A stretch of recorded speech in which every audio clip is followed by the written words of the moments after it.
สิพันในของทุกประการสองคนกับยายที่ชายสังเวยที่สั่งหมุนไปลำลายอย่างหนาเป็นมาเสียชาติของหาที่ไม่สมไม่ต้องมาเลยที่จะไปขายเอาจ้ะบอกไปหน้าตัวเองก็ต้องไปถึงร้านที่ซอยไปถึงยุคที่พาลูกสาวไปในบ้านในร้านที่ยืนใส่ตัวเราจะรู้เลยโน่นนี่เรื่องที่สามที่ไหนโน่นนี่ตัดที่อย่างนั้น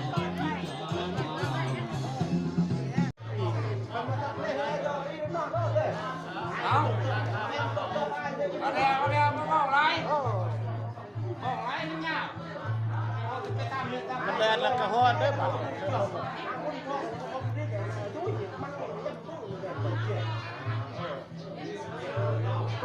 แบบเราถึงช่วง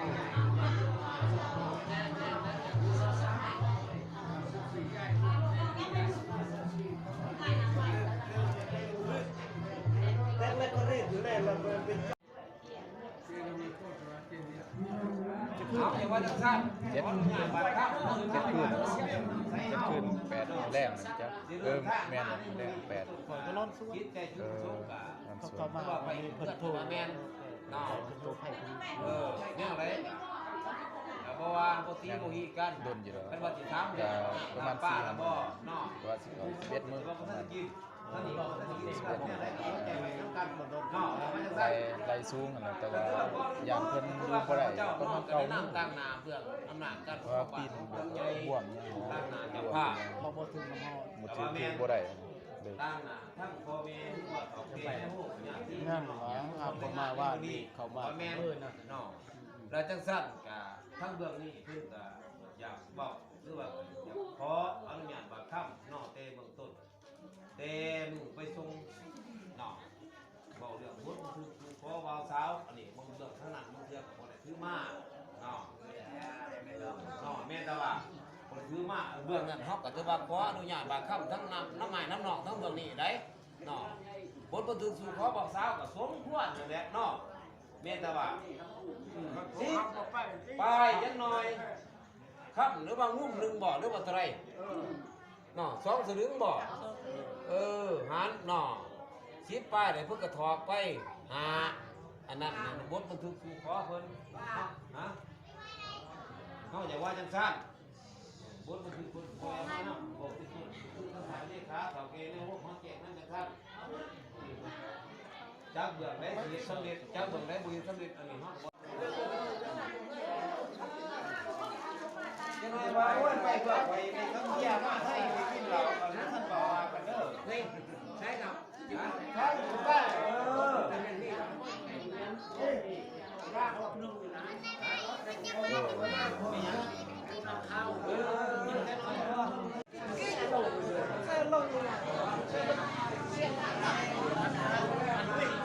อยู่เลยก้า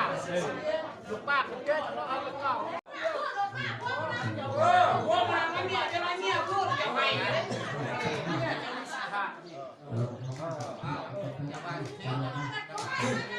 เอาพักเมียไอ้ร้านนั้นเฮ้ยทำออกสงบนะบอกอะไรบอกก่อนบอกลูกกินเหล้าเขาว่าเขาด่าเขาสงบแล้วปากเขาครับทางเพื่อนบอกแม่ลูกกินเหล้าทำเรื่องบาทกูเนี่ยก่อนเขาจะแพ้ดิทางเพื่อนบอกแม่ครับเดี๋ยวพูดดู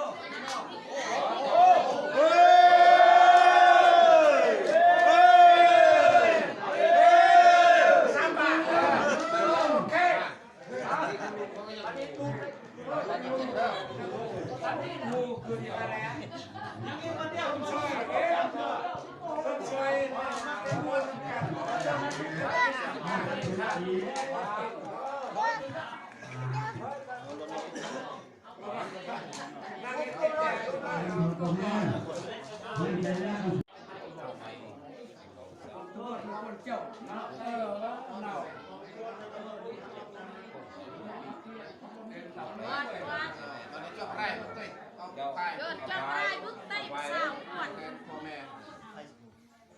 ก็บอกกับเจ้าแล้วเจ้าผูแล้วพ่อแม่ผูขึ้นนะเว้ย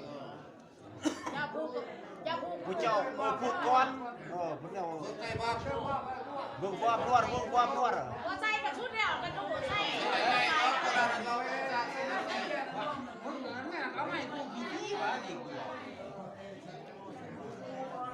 จะนอนเขาต้องมือกันเลยคุกซ่อนแค่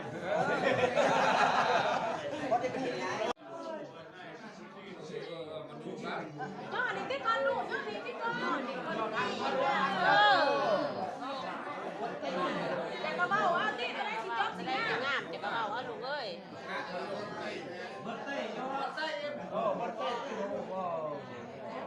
ก็ได้ยินปากพอใจจะว่าจะได้แหละพอแล้วลูกพอแล้วพอแล้วพอแล้วลูกพอแล้วพวกมันอยู่กูแก้นกูบ่ะยิ้มตี้อันนี้พอมีเงินผูกตาไฟก็ได้ไฟก็ได้ผูกตาไฟก็ได้จะนอนพ่อใหญ่ผูกขึ้นผูกเจ้าผูกละแสนหนูเนาะยืมเอาไม่ใหญ่ว่าผูกไม่ใหญ่บางวันนี่ไม่เคยเห็นค่อยตีบอก